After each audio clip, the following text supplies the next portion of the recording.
আগরতলার রবীন্দ্র ভবন চত্বর থেকে সিপিআইএমের ডাকে এক প্রতিবাদ ও বিক্ষোভ মিছিল শুরু হয়। রাজধানীর বিভিন্ন পথ পরিক্রমা করে পোস্ট অফিস চৌমুহনীতে গিয়ে সমাপ্ত হয়েছে এই মিছিল। এই মিছিলে এদিন বক্তব্য রাখেন দলের রাজ্য সম্পাদক জিতেন্দ্র চৌধুরী, রাজ্যের প্রাক্তন মুখ্যমন্ত্রী তথা পলিট ব্যুরোর সদস্য মানিক সরকার এবং দলের অন্যান্য নেতৃত্বরা। এদিনে এই কর্মসূচি থেকে অভিযোগ করা হয় গোটা রাজ্যে প্রতিনিয়ত খুন এবং ধর্ষণের ঘটনা সংঘটিত হয়ে আসছে। সমস্ত ক্ষেত্রেই পুলিশের কঠোর ভূমিকাকে কেন্দ্র করে আপত্তি তুলেছেন এদিন সিপিআইএম নেতৃত্বরা।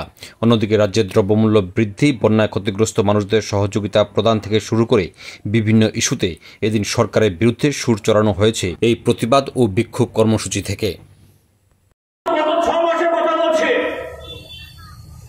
গত 6 মাসে এ রাজ্যে 50টির বেশি খুন হয়েছে। তার মানে হলো প্রায় প্রতি মাসে 8-9 জন করে সেখানে খুন হচ্ছে এবং সেই খুনের একজন আসামি ধরা পড়ছে না। নামকে আসতে কোন আসামি ধরা পড়লেও তাদেরকে 2 দিন বাদে লঘু ধারায় এদেরকে গ্রেপ্তার করে তাদেরকে ছেড়ে দেওয়া হয়। একই ধরনের গত 6 মাসে আমাদের রাজ্যে 1300টির বেশি ঘটনা ঘটেছে নারী এবং শিশুদের উপর অপরাধ। সেখানে র্যাপ, গ্যাং রেপ, তারপরে তার মৃত্যু, অপহরণ, আরো নানা ধরনের ঘটনা। এবং যখনই কি হত্যা, কি ধর্ষণ, কি অপহরণ বা ডাকাতি যেখানে ঘটনা ঘটছে, নামগুলো বেশি আসছে শাসক দলের দেবতুল্য কার্যকর্তারা।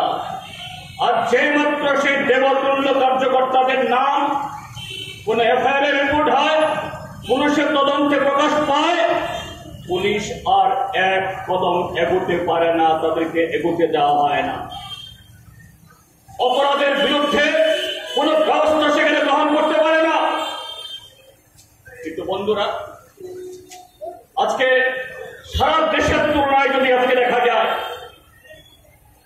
আইন শৃঙ্খলা রক্ষা করার জন্য, মানুষের জীবন মাল রক্ষা করার জন্য আরক্ষা প্রশাসন দরকার, পুলিশের নতুন ট্রেনিং দরকার। সেখানে এই কিছুদিন আগে আমাদের ভারতীয় পার্লামেন্ট নিয়োজিত একটা সংস্থা, তাদের একটা রিসার্চ রিপোর্ট এরা বের করেছে, সারা দেশে পুলিশের খাতে যখন খরচ গড়ে 4% করে, আর এই রাজ্যে এই পুলিশের পেছনে খরচ করছে আমাদের বাজেটের 7.42%, প্রায় সারা ভারতবর্ষের তুলনায় তার প্রায় দ্বিগুণ। আপনারা কি কেউ মনে করেন মার্ক্সবাদী কমিউনিস্ট পার্টি যারা করেন না, দূর থেকে যারা শুনছেন, তাদেরকেও সবিনয় আমরা জিজ্ঞেস করতে চাই, এই 4-5টা বিষয় এগুলো ছিল ভারতের কমিউনিস্ট পার্টি মার্ক্সবাদী সমস্যা। দল, মত, ধর্ম, বর্ণ, সম্প্রদায় নির্বিশেষে যাদের বিবেক আছে, বুদ্ধি আছে, বিবেচনা আছে, ভালো মন্দ বিচার করতে পারে। আমরা তো লক্ষ্য করছি এই বিষয়গুলো নিয়ে ত্রিপুরার মানুষ সরব। আমাদের মুখ্যমন্ত্রী বলছেন আইন শৃঙ্খলার পরিস্থিতিতে উন্নতি হচ্ছে, অগ্রগতি ঘটছে। আমি তথ্যের হিসেব নিকাশ উপস্থিত করে আপনাদেরকে ভারাক্রান্ত করতে চাইছি না। কারা কথা বলছেন এর বিরুদ্ধে? বিজেপি দল যারা করছেন, নারী পুরুষ নির্বিশেষে গত 22 বিধানসভা নির্বাচনে এমনকি 24-এর লোকসভা নির্বাচনে যারা বিজেপি হয়ে পোলিং বুথে দায়িত্ব পালন করার চেষ্টা করেছেন, রিগিং করেছেন, অবিজেপি যারা, বিশেষ করে কমিউনিস্ট যারা, বামপন্থী যারা, তাদেরকে ভোট দেওয়ার ক্ষেত্রে বাধা সৃষ্টি করেছেন, এমনকি বাড়ি থেকে বের হতে দেননি, এলাকা ছাড়তে বাধ্য করেছেন। তারা চোখের জলে বুক ভাসিয়ে প্রচার মাধ্যমের সামনে তারা বলছেন এর জন্য কি আমরা বিজেপি করছি? এরকম তো কথা ছিল না। আমাদের রাজ্যের মুখ্যমন্ত্রী ঘুষ আছে, তাদের দলের লোক যারা, তাদের দলের দুর্বৃত্তদের বিরুদ্ধে, লুটেরাদের বিরুদ্ধে,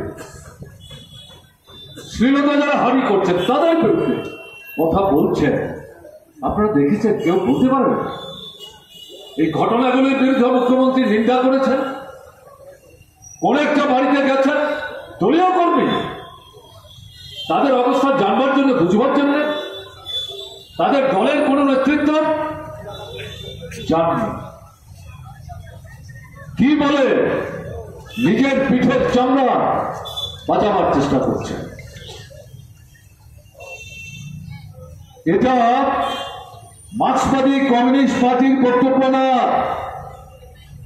ত্রিপুরার লাখো লাখো মানুষের যারা অন্তর দহনে জ্বলছেন,